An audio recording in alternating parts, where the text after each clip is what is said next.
The pictures in the mirror, the perfect picture of beauty, looks at the picture that the artist had painted, it is all marred. Finally, the artist Basil Hallward himself gets to see the painting, and when he realizes what is happening, he says, "Dorian, what have you been living like?" And he pleads with him and begs him to repent, because the marks on his face are horrible, showing a totally debauched lifestyle. And as the two are talking, and Hallward is commiserating with him, pleading with him, he says, "Please repent, Dorian. Get on your knees before God and ask for him to forgive you." And Dorian Gray is not going to do it. He says, "Maybe I'm too far gone." And Hallward says this, "Isn't there a verse somewhere that says, 'Though your sins be as scarlet, they shall be white as snow. Though they be as crimson, they shall be as wool'? Dorian, get on your knees and repent." Dorian goes to the back, finds a knife, and stabs Hallward to death. Gets rid of the body. A few more days go by, and he goes back to look at the picture. Now there's a crimson flow coming out of his hands, going on to the rest of his countenance. He doesn't know what to do. One trick leads to another, one sin leads to another. Finally he says, if I can get rid of the picture, nobody will ever know I have lived a duplicitous life. And here this handsome countenance goes upstairs, finds that knife again, stabs at the heart of the picture, and as soon as he stabs at that heart, the book ends with a blood-curdling scream, and the servants come running upstairs, and they look at an old decrepit face, an old debauched body lying dead on the floor, stabbed to death. They don't recognize him until they see the ring, and then they look at the picture, and the picture is a pure young picture of Dorian Gray, but the older man now has literally stabbed at himself. Once he tried to silence the voice from without to repent. He couldn't stop, because the voice from within kept haunting him, and he tried to stop that voice from within, and Oscar Wilde denuded his soul to the world. Ladies and gentlemen, existentially, he could not live a comfortable life. He symbolized, I think, in his short life, the conflicts of a genius mind sold out to sensuality that could not escape the contradictions of his philosophy. He, in his life, propagated a reality that espoused unbridled freedom.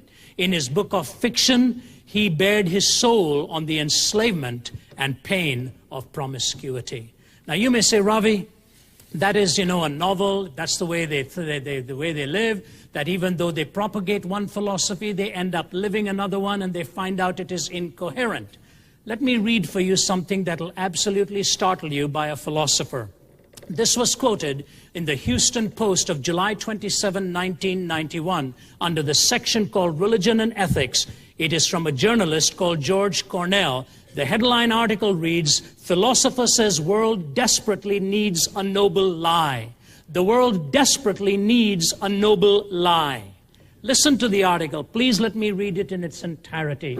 This will tell you the unabashed seduction of secular thought, which knows, having abandoned reason, existentially life becomes unlivable. How are they going to solve the dilemma? Listen to this.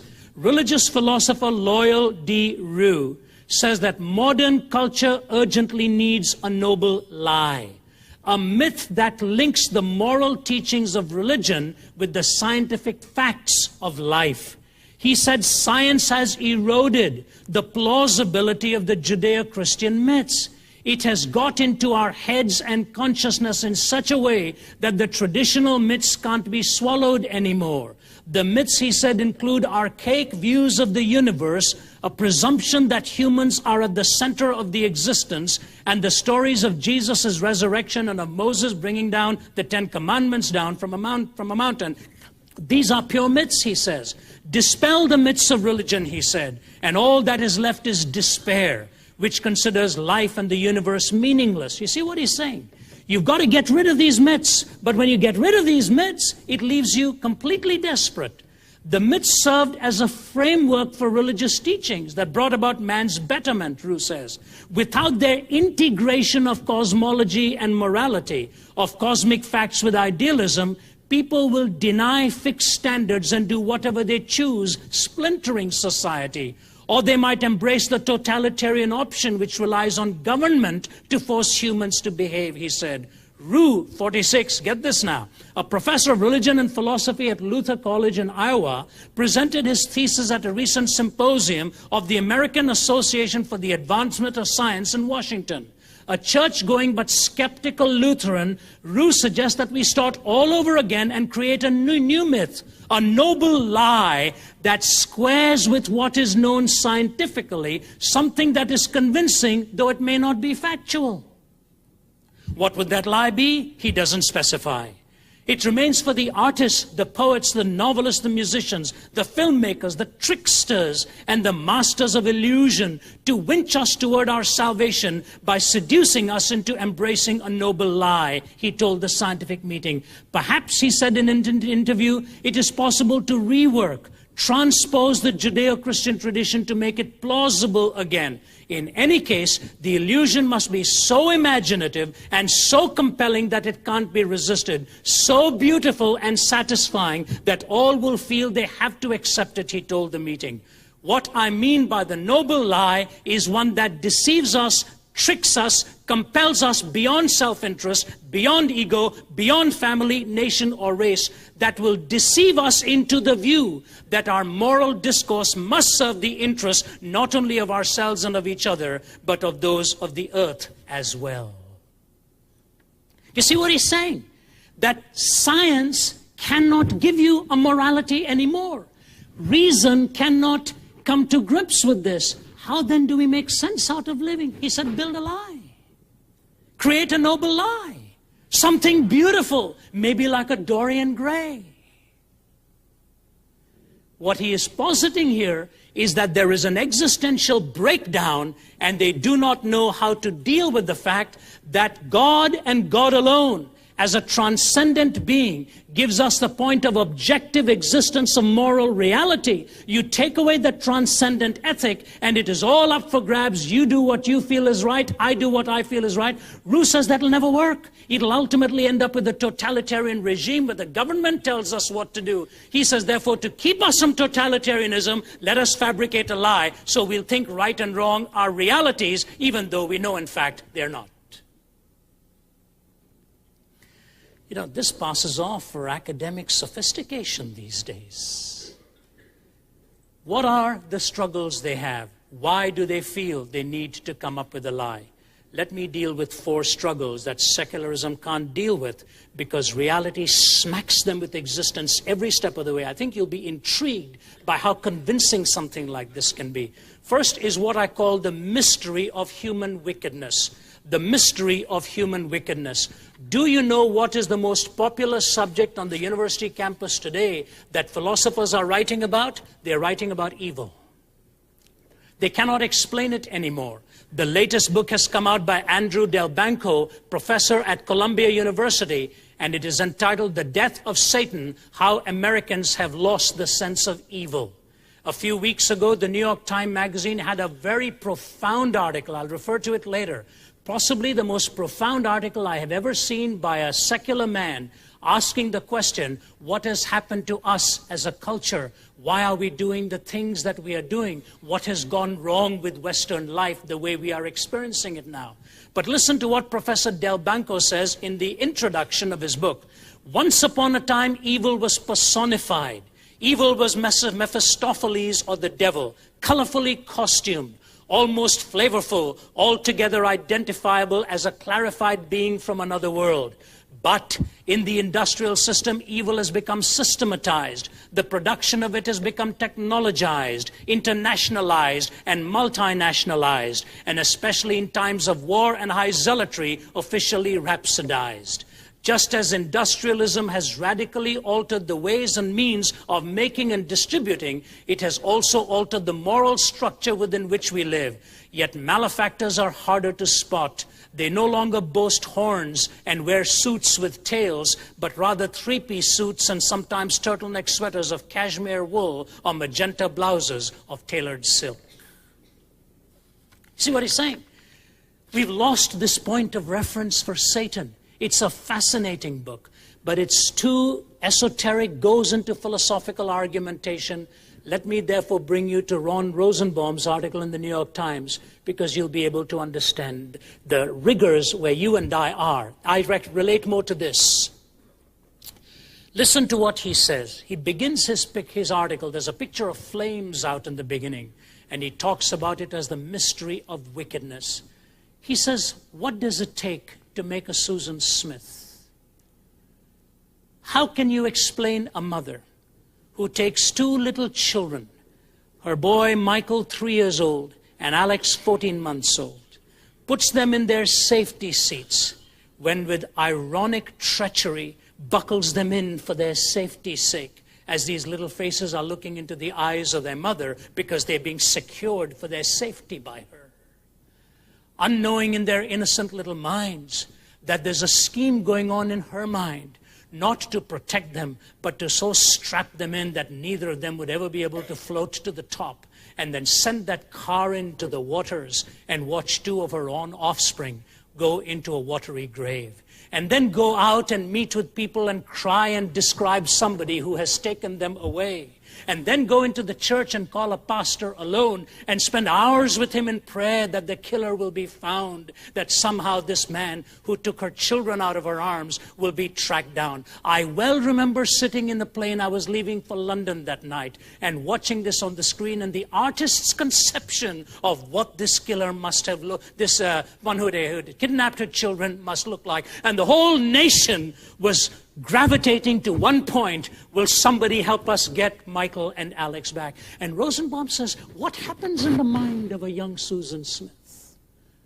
What happens, he says, in the mind of a Jeffrey Dahmer, who goes and is not just content to savagely kill somebody who's gone out with for the night, but then end up cannibalizing them in such a dastardly act?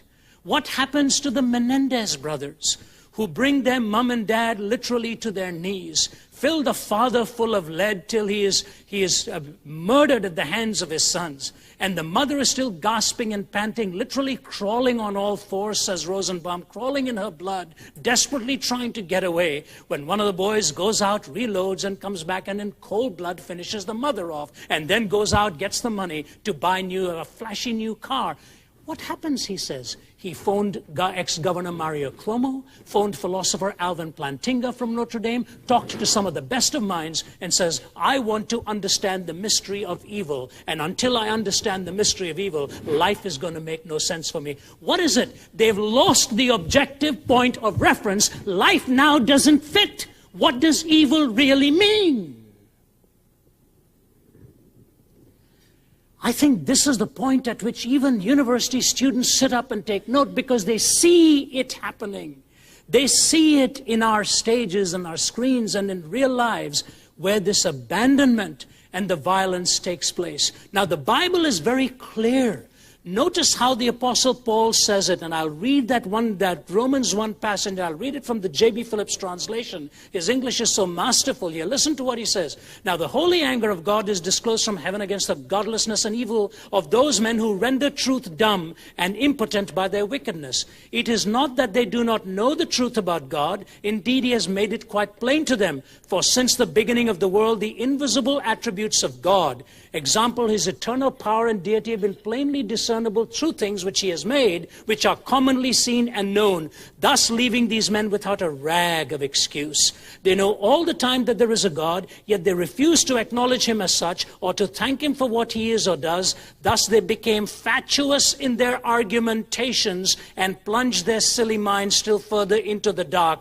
Behind a facade of wisdom, they became just fools who would exchange the glory of the immortal God for an image of a mortal man, or of creatures that run or fly or crawl. And he goes on to describe the catalog of sins. Now, I want to position this as best as I have understood it in the scriptures. If I were trying to answer Rosenbaum, I think I would at least start with one simple fact and link it then in the Genesis account. Here it is. Follow me, please. When God created man, the first humans, as he created them, please listen now, he spoke to Adam. He spoke to Eve. He has revealed that speaking in his word. These are not just some concepts floating around in some ethereal substance out there, as it were. He has spoken. He has described creation as good, and he has revealed his character to them. Something very fascinating happens in Genesis 2:19, which I think is definitive of what is going to happen after that. God watches and observes when Adam is doing something now as an under-sovereign. He is naming the other creatures. Remember that incident in the scriptures? He's naming them. And when God saw him naming them, the Bible says God was pleased. But he knew he needed a helpmate, and then created Eve. Now, in the process of the beginning, God has spoken. Now, Adam has spoken, and circumscription is being given to reality. There is a naming going on. Now, all of a sudden, what happens is, when that seduction takes place, evil comes in, and here's what I believe takes place. When God gives Adam and Eve that challenge, do all of this, and you shall live.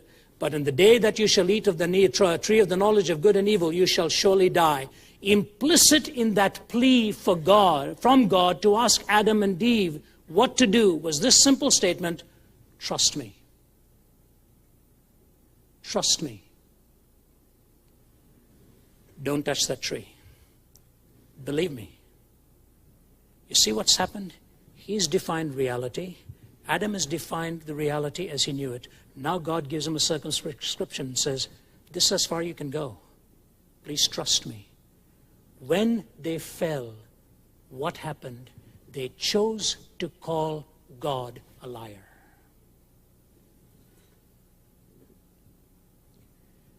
And she says, Satan deceived me. Satan deceived me. You know what wickedness is? Wickedness is governing your life by a starting point of a lie.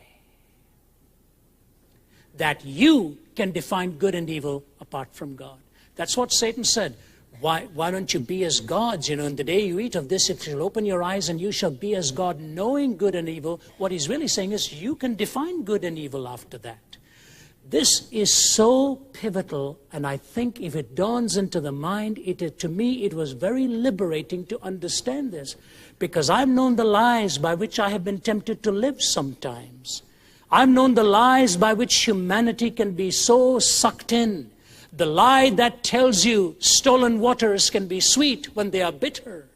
The lies that tell you you can take the law into your own hands and kill somebody when it is not so. The lie that Susan Smith believed that her problem was that her children were in the way. The lie that told Jeffrey Dahmer he can put these bodies into his freezer and consume them with impunity. The lies that the Menendez boys believed that they could kill their father and mother and somehow blame society for it. If you look at what had happened to Adam and Eve, the outside temptation came and lured them. So says Eve, I was deceived. But you go to Noah's time, it is a pristine world all over again. He was a godly man. Eve took of the fruit of the tree. Noah took of the fruit of the vine. And now all of a sudden he's in his drunkenness, and his son comes and sees him naked, brings his brothers to that scene. All of a sudden you find out you didn't need Satan crawling out there anymore trying to allure you. You didn't need Basil Hallward from my outside telling you to repent. Your conscience from within was going to also be a struggling factor to you. And what happened was two things emerged from within that episode. Both in Adam and Eve and in Noah's case, two things happened. Violence came into the household, and the body became abused in sexuality. And the families were split immediately after that. Something that ties this all together is very pivotal right now. So God describes reality. Adam as an underagent defines reality. They choose to make God a liar. When you go to Genesis chapter 10 and 11, remember the Tower of Babel is being built? Again, another definitive passage. And here's what happens then. He says, let us go down, because men said, let us make a name for ourselves. Adam had earlier on named the animal kingdom, as it were. Now people are saying, let us make a name for ourselves. You know what they're saying? Let's redefine reality. Well, we're right at the top. Let's redefine reality, where we're right at the top. God says, let's go down and confuse their languages, because if they speak the same language, they will redefine everything, and everything good will become evil, everything evil will become good. God confused the languages to keep us from speaking the same language, because what is inside will sooner or later come out on the outside. We will reconstruct language because we are trying to deal with reality and call what is true a lie, and calling that which is a lie, making it to be the truth. Follow what I'm saying?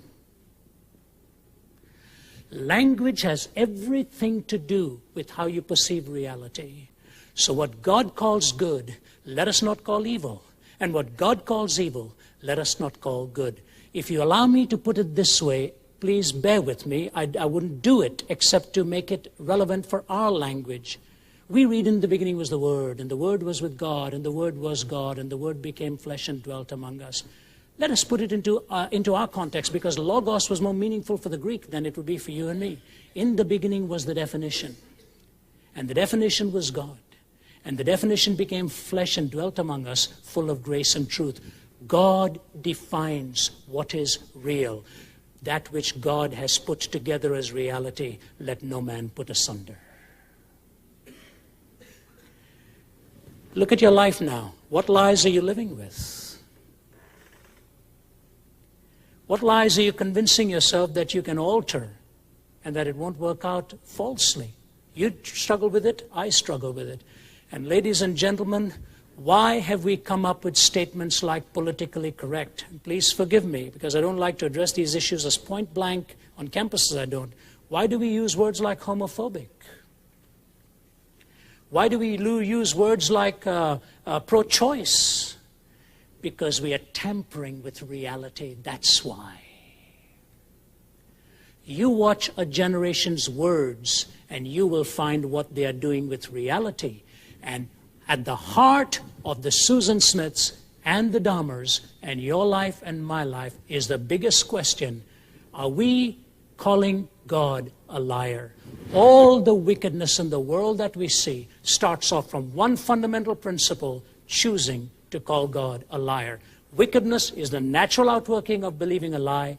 Goodness is the natural outworking of believing the truth. If you're a good man, sir, if you're a good woman, ma'am, it is because you're believing the truth. And if you're an evil person, it is because you're living with a lie. It's as simple as that, but as catastrophic.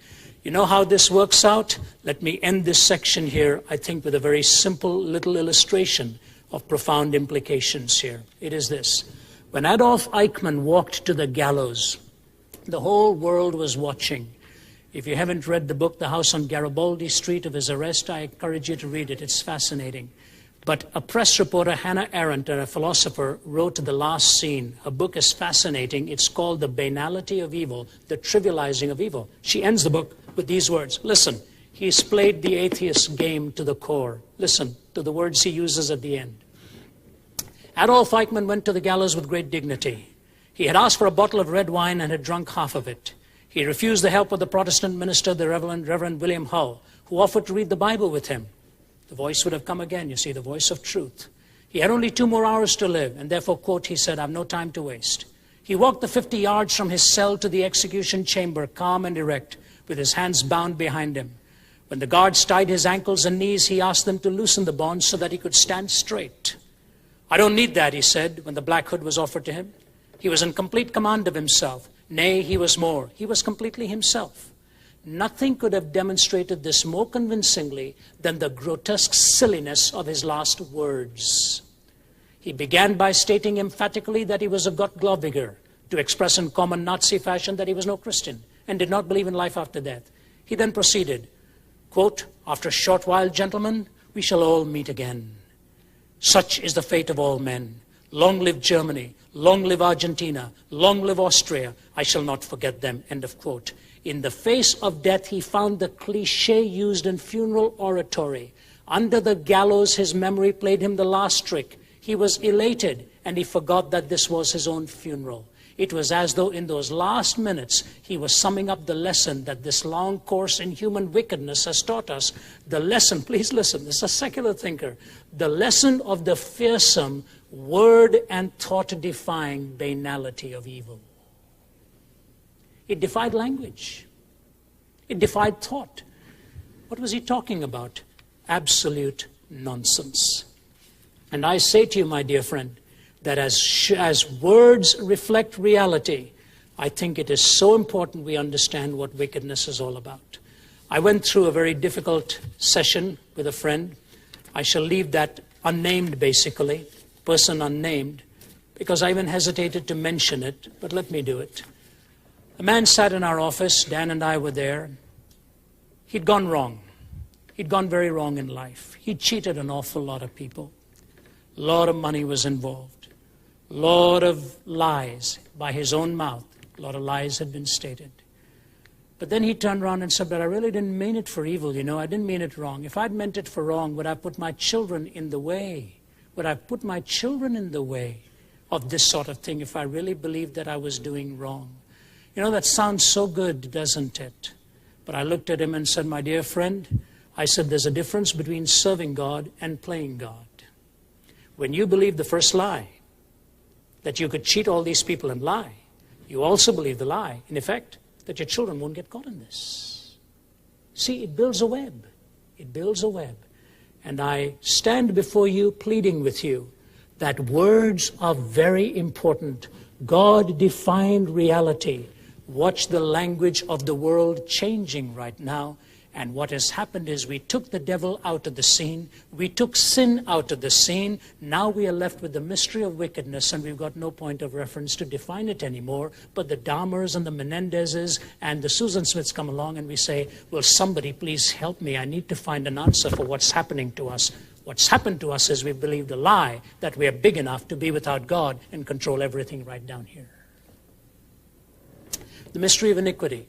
But secondly is what I call the marvel of worship, the marvel of humanity's worship. First is the mystery of human wickedness. Second is the marvel of humanity's worship. There is a longing within each one of our hearts. There is a longing. Listen to what D.H. Lawrence said. We want to delude ourselves that of the problem of our emptiness, love is at the root. I want to say to you it isn't. Love is only the branches. The root goes beyond love. A naked kind of isolation, an isolated me that does not meet and mingle and never can. It is true what I say. There is a beyond in you and a beyond in me which goes further than love, beyond the scope of stars, just as some stars are beyond the scope of our vision. So our own search goes on beyond the scope of love, and at least I think that it is at the root going beyond love itself. Lawrence, in one of the few occasions that he writes, was very absolutely right here. It is not just love. I have a family that I love dearly. I'd cling to them past anything else that I possess. But there's a point at which you look for something more. You may be completely in love with another human being who fulfills the deepest desires of your heart, except one desire that the human being cannot fulfill. There's always that haunting sense of emptiness that mankind cannot fill. Who put this there? This is an existential struggle. This is why I think the arts will always be so powerful in our existence, because the arts give us the privilege, as it were, of creating another reality, but it just assumes it's another reality. What it is the reality in here. I mentioned to you this afternoon of the call from Elvis Presley's brother. And as we had lunch this week, he talked to me about the drugs that he was involved in and the drugs that Elvis was involved in. And how he came in the morning, and he and his other brother, and they found Elvis flat on his face with the book of the Shroud of Turin and the Bible under him. And he said, I just was crushed. My whole world collapsed before my eyes. Everything I'd lived for was now literally lying flat on his face, dead. The ambulance was taking Elvis away. The family completely distraught. And in a sense, the world of teenagers began to react that their icon was gone. And he talked about all of these prescription drugs that he'd become addicted to. And I said, what was it that drove that man? He gave me 2 or 3 answers, but he said, Ravi, all I know is with all the women that he had screaming for him and all the fame that he had before him, the man was an extremely lonely man. He said he cried with loneliness. He said the song that I believe he meant more deeply than any other, but a song he could never appropriate as far as we outwardly knew. He said, I saw him stand in Las Vegas before a crowd of gamblers and drinking people, and he says, I want to sing a song to you that deeply moves me. And he sang How Great Thou Art, and he says the audience was in spellbound silence. He said, many times when I bid him good night, the last one to leave him every night, he'd be at the piano singing hymns. He said he really hungered for something greater than what the world was giving him. Well, the psalmist says, as the deer pants for the streams of water, so my soul pants after you. How lovely are your dwelling places, O God. My soul longeth, yea, fainteth for the courts of the Lord. My heart and my flesh cry out for the living God. Yea, the swallow has made herself a house, and a sparrow a nesting place, where she may lay her young. A place near your altar, a place near your altar, O Lord of hosts, my King and my God. Better a day in your presence than 1,000 elsewhere. I would rather be a doorkeeper in the house of the Lord than to dwell in the tents of wickedness. That hunger that even the blatant secularist has, he cannot explain. It conflicts existentially, and God fills that. That's why the woman at the well, do we worship here, do we worship there, and he says, look, you're an empty woman. You've had 5 husbands. The man you're living with is not your own. I can give you a drink of water so that you'll never thirst again. They that worship must worship me in spirit and in truth. The Father seeketh such to worship him. See, there is not only this contradiction of wickedness with which we don't know how to explain. Secular people do not know how to explain this hunger within the human heart. They struggle with it. Those of you who were with me at the Harvard Forum, the second night when we finished, that Ames courtroom is a beautiful auditorium. The students were lined up in that semicircle. I still remember some of their faces as I was standing there. I was so weary from having lectured for an hour. It's intense. And yet for about 2 hours, you're answering questions. Fresh, young-looking scholars, brilliant scholars, holding my hand with both of theirs, some of them, saying, I really need an answer for this. When I was speaking in Toronto this year at Ontario Bible College doing a lectureship, on the second night, a young Bulgarian man came forward. He said, I heard you Sunday night at the People's Church. He said, I don't go to church, but somebody said there was a person who dealt with philosophical issues, so I came. Can I quote you to him? This is exactly what he says to me. He said, I'm an atheist. Mr. Zacharias, I don't know what it is about what you're saying, but it strikes me deep inside here as something we all need to hear. I don't know what it is. Please keep doing what you are doing. And if you're willing to come to Bulgaria, I will host your meetings. And there's Bible college students standing out there looking in stunned silence at this law student from York University who's telling me to please keep doing whatever I'm doing. He doesn't know what it is, but it sounds right. You know what it is? He's probably saying there's something in here that says only God is big enough to fill this. Let me tell you a beautiful story that I've included in the book I've just written. And every time I thought of it and I wrote it, it just moved me to tears. Only God is big enough to give us such beautiful little stories. I think it is a Billy Graham teammate when I heard this story. I could be wrong, but I know it's a true story. Many years ago, during the Cold War, one of their members was in Romania. And he was walking, sort of huddled up, bundled up with his coat tightly clinging to him. It was a blistery day. But one Romanian, amidst the many, one of them was walking by, hands in his pockets and whistling a tune. He wondered how this fellow could whistle in that cold. And then he paused and listened. He was whistling a hymn. The great physician now is here, the sympathizing Jesus. He said, I ran after him. And I looked at him and I said, do you know Christ? And the fellow shrugged his shoulders. He couldn't talk English. He didn't know what to do. And then he decided to whistle the hymn. The fellow's eyes just lit up. His face just beamed. He whistled the melody with him. They hugged one another, pointed towards the heavens, embraced, and touched their hearts and walked on the way. 2 worlds were bridged because at this point, even a tune resounded the words of what they knew was real deep in their hearts, the mystery of worship. The world doesn't know how to deal with this. If that's what a stranger can do for you, just the lines of a hymn, and you wrap your arms around a total stranger, what does it do when you learn to worship God himself, who brings the divergent areas of your lives and makes it into a composite whole? It is God and the worship of the living God who brings meaning into your life. Outside of it, all these fanciful things we live for just end up ultimately being burned into rubble. The most precious thing I still experience in my life are the moments where I can walk away. I'm listening to you, Steve. I can just walk away from there knowing that the Lord has spoken to me. I can listen to some of the speakers we've heard and walk away and just know my heart has been touched because a bridge has been created. So first is the mystery of evil. Existentially, the secularist doesn't know what to do with it. Secondly is the marvel of worship.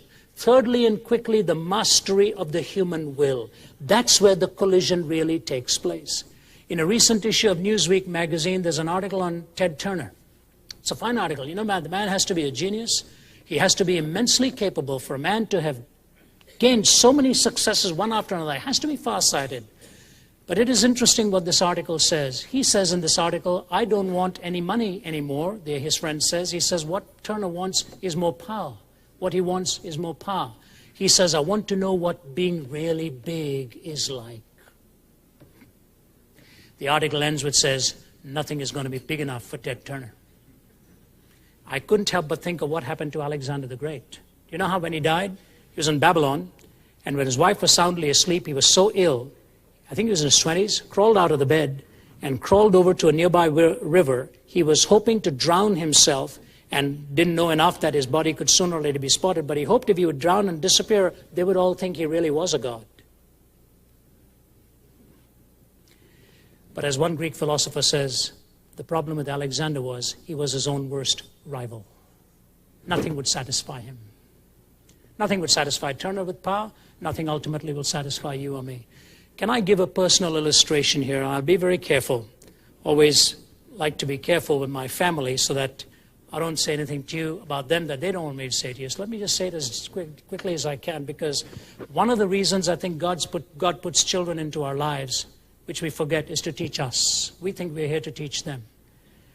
And I don't mean that in any trivial sense. My kids have taught me more than I think I will ever teach them. When we were in Singapore, my son, who has a sense of humor that I think he's got from me, I phoned him and I said, Nate said, all right, Dad, having a great time, are you? You know, while we're suffering here in school, gone to school every day. Mommy and you having a wonderful time. I know.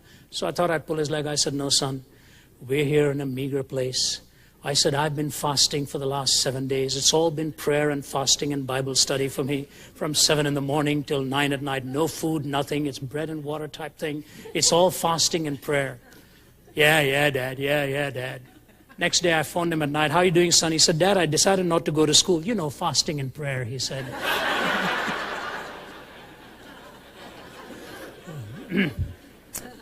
They teach us a lot. Many of them are wonderful things. My little girl, Naomi, taught me a big lesson a month ago. A lesson that I think I needed to learn long before this. She never knew she taught it until I got up at 3 o'clock in the morning to go and tell her she taught it to me.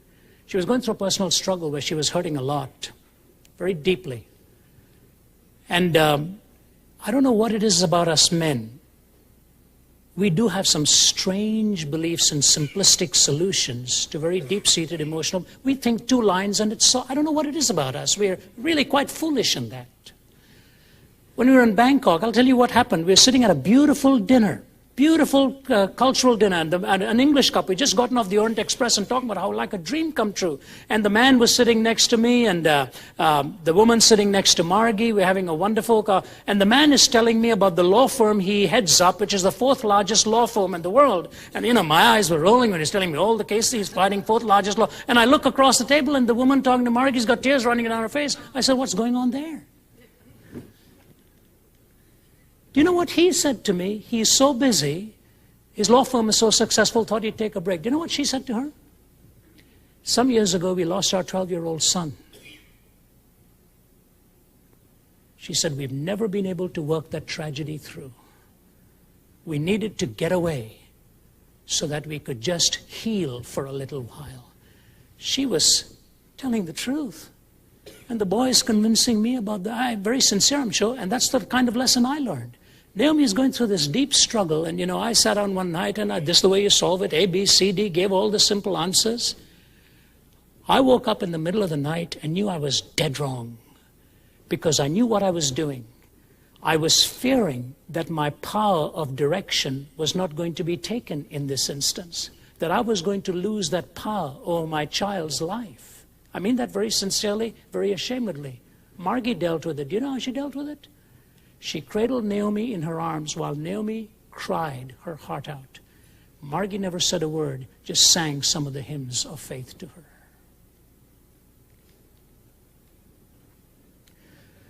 Where did the power come from? For me, it was coming from myself. I was losing something I didn't want to lose. From her, it came from the power of a relationship that could tie into a greater truth than just us. I got up at 3 in the morning and I went by her bedside and I wept and I asked her forgiveness. This is where our worlds collide. They collide with the mastery of our wills. And I challenge you, brethren, take that will and turn it over to him. The world resists him, even though they cannot explain reality. It's the power that is so great within them. And I just say to you, the disciples fought over it. Can you imagine? Jesus had just been transfigured. Then he came down and cast out a demon from a little boy. And these boys are arguing who's going to be greatest in the kingdom. The very passage, Mark 9. He's just been transfigured. What glory! He's just cast out a demon that they couldn't. They said, how did you do this? He said, this kind cometh not out except by fasting and praying. Their debate is who's going to be greatest in the kingdom. And nobody wanted to admit it.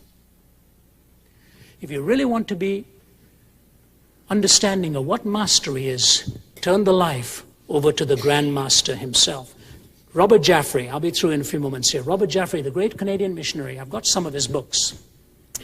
He was fluent in Chinese, and the New York Standard Oil Company wanted to send Robert Jaffray. By the way, he was heir to the great Canadian newspaper, the Toronto Globe and Mail, still very much a powerful newspaper there. Robert Jaffray was heir to that. Standard Oil Company offered him a job to go to China for the Standard Oil Company of New York. They offered him a huge salary. He said, no, thank you. They doubled the salary. No, thank you. They finally sent him a message, Jaffray at any cost. He replied in one line, your salary is big, your job is too small. He knew wherein the power really lay. Like Henry Martin, who gave up the girl he loved in Cambridge and went on and died at the age of 30 or 31, having translated the New Testament into Persian, into Arabic, and into Hindustani, dragged across a desert in chains, this great Cambridge genius gave his life over, knowing where the power really lay. And I say how precious it is for us to understand it. The mystery of human evil, the world cannot cohere with its argument there. The mastery of humanity's worship, the miracle of humanity's worship, and the mastery of the human will. The marvel of humanity's worship, the mastery of the human will, and finally, the miracle of human existence. And I tie this together. Listen very carefully here, please, because the application is going to be important. Alan Isaacs, the atheist, in his book, The Survival of God in a Scientific Age. Isaacs is an atheist. Listen to what he says. It is one thing for the Salvation Army to re-equip with electric guitars, but it is quite another thing for religion to deal effectively with the cynicism of young minds, which have been nurtured in a century dominated by science. The greatest gift of this century to our posterity is this, that we have released our children from the fear of the supernatural. The concept of God is still available for those who need it, but those who do not have no longer to be ashamed or afraid. So what place, he asks, if religion should have any in our culture? The greatest gift of this century to our posterity is that we have released our children from the fear of the supernatural. The atheist says that. How do we deal with this whole thing? I say to you that the fact of the matter is that in human existence itself, we do one simple thing that can so easily get us sidetracked. Please listen to me now. We as Christians overestimate the value of a miracle. Most skeptics underestimate the value of a miracle. Why is it in the times of Moses there were so many miracles and so many still didn't believe? Why in the time of Elijah so many miracles, so many still didn't believe? In the time of Jesus' birth, so many miracles, still so many didn't believe. Judas walks with Jesus for all those years and sees miracle after miracle, and still he didn't believe. Elisha's servant watches 16 miracles performed one after another, and he still didn't believe. You see, if the heart is determined to follow its own way, a miracle alone is not going to satisfy. And yet, the miracle that the world is looking for, I believe, is not the miracle from out there, but in the loneliness of a breakdown in the existential experience. where wickedness cannot be explained, where the hunger for worship keeps going further and seeking some answer, where the will seems to constantly be colliding with other wills, there is a miracle this world is looking for. Do you know what that miracle is? It's what Justin Haywood and the Moody Blues sang years ago. He says this: why do we never get an answer when we are knocking at the door with 1,000 million questions about hate and death and war? Because when we stop and look around us, there's nothing that we need in a world of persecution that is whirling in its greed. Why do we never get an answer when we are knocking at the door? And then the chorus goes, I'm looking for someone to change my life. I'm looking for a miracle in my life. What the world is looking for is not so much just an answer of origins. The world is looking for something that'll change that enslavement within. And ladies and gentlemen, because existentially their lives are broken, and existentially Christ brings such restoration. He brings that subjective experience because objectively his word is true. And that is the sequence it must always be. The truth is objectively true, appropriated subjectively. If it's only a subjective truth with no objective corroboration, there's no way of proving it true or false. This is true on the inside because it is true on the outside. And God can bring a miracle in your life and mine. As a teenager, my family members are here, they will tell you, I had very little to live for. Failure marked my life. Failure punctuated my life. I was possibly the biggest failure in our family. And I had it said to me in many different ways. And it was true. It was absolutely true. But then I found a miracle in my life when the Lord met me at the darkest moments of despair and transformed me. And I say this to you, all over the globe I go, and I see transformed lives. I see people who sought for that miracle and found it. And if this whole idea of evil, the search for worship, the conflict of wills, and the search for a miracle in human existence continues, how then can the church respond? I have two applications, an illustration, and it won't be long. Number one, please follow me. I think this is very pivotal. You don't see these things written too many places, but the more you pursue the scriptures, you see why it is so. When Adam and Eve sinned, they were expelled from the garden. There was an eastward move. But the door from the east was shut with the angelic beings guarding it. They were kicked out eastward. When Cain killed his brother, Abel, he went into the land of Nod, eastward. When the men were building the Tower of Babel, they were moving east towards Shinar. When Lot and Abraham stood and surveyed the topography before them, and Abraham said, you make the first choice where you want to go. The Bible says he chose and moved towards the east, the cities of men. Abraham was the first one to move west. And when he turned and moved west, you know what the Lord said to him? I'll give you everything. All that is north, all that is south, all that is east, all that is west. Are you as a Christian, while the world goes east, are you willing to go west? Are you willing to take that stand that is completely and radically different to anything else the world would consider plausible? Psychologist Paul Witz quotes a philosopher who says this, painful words. Today religionists wonder why youth has abandoned the churches, not wanting to realize that it is precisely because organized religion openly subscribed to a commercial industrial hero system that is almost openly defunct. It so obviously denies reality and banishes sacredness with bureaucratic dedication. Men are treated as things and the world is pulled down to their size. The churches subscribe to this empty heroics of possession, display, and manipulation. I think that today Christianity is in trouble, not because its beliefs are dead, but because it does not offer its ideal of heroic sainthood as an immediate, personal one to be lived by believers. In a perverse way, the churches have turned their backs both on the miraculousness of creation and on the need to do something heroic in this world. I've got some heroes in this room. And that's why I read biographies. Can you and I pray for God's blessing on our children, that He will make heroes out of them in His sight? A heroic alternative to the eastward move of the world. True saintliness, I think as Steve had addressed this morning on the gluttony after things, how easily you get seduced into it and become an icon to people. And you go back into your room and you know the hollowness that can be within. Can we be full people, weighty people in the eyes of God, as it were? That's what the word glory means, weightedness. There's not a hollowness, there's something fulfilling. Will the church be willing to move west while the rest of the world is moving east? And I mean that in the figurative sense, be in contradistinction, in clear, stark contrast to what the world lives by.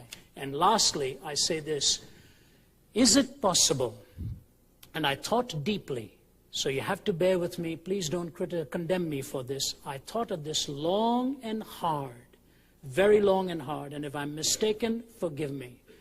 But you know, if the world wants to believe a noble lie, and we believe that this is the truth, and this is the word that defines reality, there is only one question left for you and me to answer in this apologetic conflict. Why do we believe this to be true?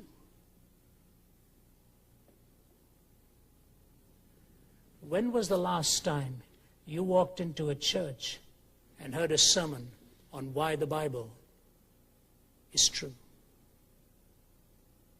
This is our problem. Our young people want to believe this, but they are not getting answers on why this is true. We tell people they are framing their lives by a lie. We have followed the truth. And the biggest question in our churches today is, why is this the truth? Why have you traded your life for what Genesis 1 to 12 says here and the rest of it? If this is true, then we better tell our young people why it is true, because they can't go into their colleges and university and just say the Bible says. We tell them they are living by a lie, and we tell them we are living by the truth, and they want to know who says so. The biggest failure we are doing as Christian leaders today to our young people is we have not taught them how to defend this. That is the failure of the apologetic movement over the last 20, 30 years. We've not told them why this is true. Here's the illustration, and with that I'm through. This is a true story. It is a book entitled The Man Who Never Was. It's a true story about British naval intelligence, considered the greatest ruse during the war. And it took place during the invasion of Italy, immediately after the North African campaign. And it was conceived in the mind of an ordinary soldier, a man by the name of Evan Montague. It's a fascinating story. I could take 15, 20 minutes just building the story. One of the greatest intelligence operations in the Second World War that turned the tide at that point. As they were making their approach into Italy, the forces had to go past Sicily. The German soldiers, though the German defenses were deeply entrenched in there. And Evan Montague talked to his senior officers, and ultimately Churchill got involved in it. And he said, if we can get the Germans to move away from Sicily,